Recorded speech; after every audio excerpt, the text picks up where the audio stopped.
Hello everyone, welcome back to our channel. Today I'll show you how to keep your Google Calendars separate quickly and easily, perfect for organizing personal, work, or project schedules.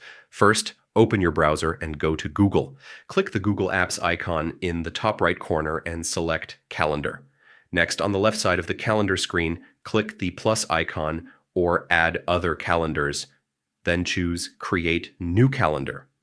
After that, name your calendar clearly, like work or personal, and optionally add a description. Make sure to set the correct time zone. To complete the setup, click Create Calendar.